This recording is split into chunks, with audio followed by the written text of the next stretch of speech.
Yuki-Onna by Lafcadio, Hearn.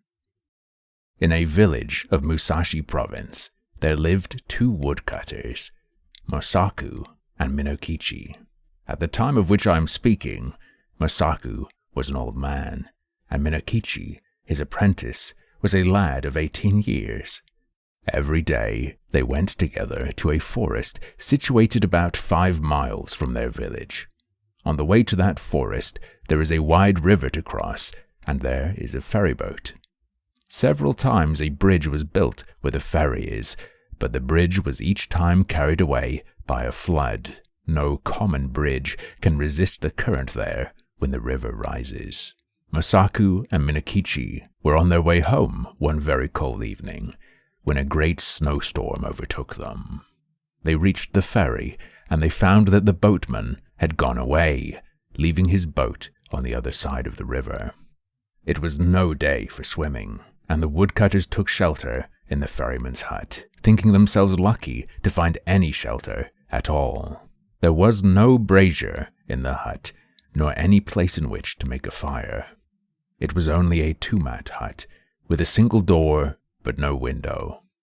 Masaku and Minokichi fastened the door and lay down to rest with their straw raincoats over them. At first, they did not feel very cold, and they thought that the storm would soon be over. The old man almost immediately fell asleep, but the boy, Minokichi, lay awake for a long time, listening to the awful wind and the continual slashing of the snow against the door. The river was roaring, and the hut swayed and creaked like a junk at sea. It was a terrible storm, and the air was every moment becoming colder, and Minokichi shivered under his raincoat.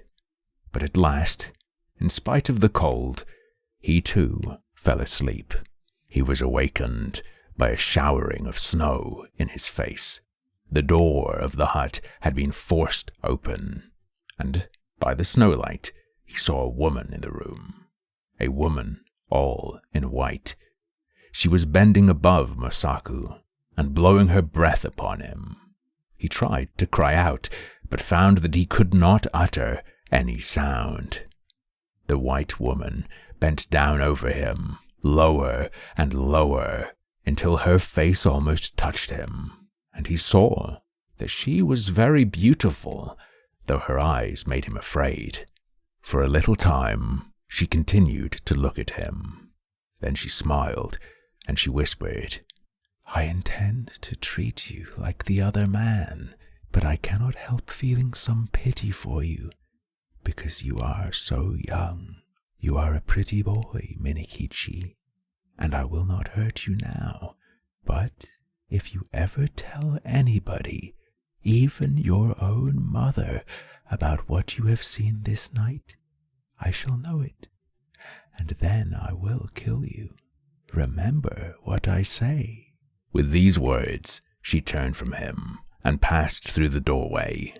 Then he found himself able to move, and he sprang up and looked out. But the woman was nowhere to be seen, and the snow was driving furiously into the hut. Minokichi closed the door and secured it by fixing several billets of wood against it. He wondered if the wind had blown it open. He thought that he might have been only dreaming, and might have mistaken the gleam of the snowlight in the doorway for the figure of the white woman. But he could not be sure. He called to Masaku, and was frightened because the old man did not answer. He put out his hand in the dark and touched Masaku's face, and found that it was ice. Masaku was stark and dead. By dawn, the storm was over, and when the ferryman returned to his station a little after sunrise, he found Minokichi lying senseless beside the frozen body of Masaku. Minokichi was promptly cared for and soon came to himself, but he remained a long time ill from the effects of the cold of that terrible night. He had been greatly frightened also by the old man's death, but he said nothing about the vision of the woman in white. As soon as he got well again, he returned to his calling. going alone every morning to the forest and coming back at nightfall with his bundles of wood which his mother helped him to sell. One evening, in the winter of the following year, as he was on his way home, he overtook a girl who happened to be traveling by the same road. She was a tall, slim girl, very good-looking, and she answered Minokichi's greeting in a voice as pleasant to the ear as the voice of a songbird. Then he walked beside her, and they began to talk. The girl said that her name was Oyuki, that she had lately lost both of her parents, and that she was going to Yedo, where she happened to have some poor relations who might help her to find a situation as a servant. Minokichi soon felt charmed by this strange girl, and the more that he looked at her, the handsomer she appeared to be. He asked her whether she was yet betrothed, and she answered, laughingly, that she was free. Then, in turn, she asked Minokichi whether he was married or pledged to marry, and he told her that, although he had only a widowed mother to support, the question of an honorable daughter-in-law had not yet been considered, as he was very young. After these confidences, they walked on for a long while without speaking. But, as the proverb declares, when the wish is there, the eyes can say as much as the mouth. By the time they reached the village, they had become very much pleased with each other, and then Minokichi asked Oyuki to rest a while at his house. After some shy hesitation, she went there with him, and his mother made her welcome and prepared a warm meal for her.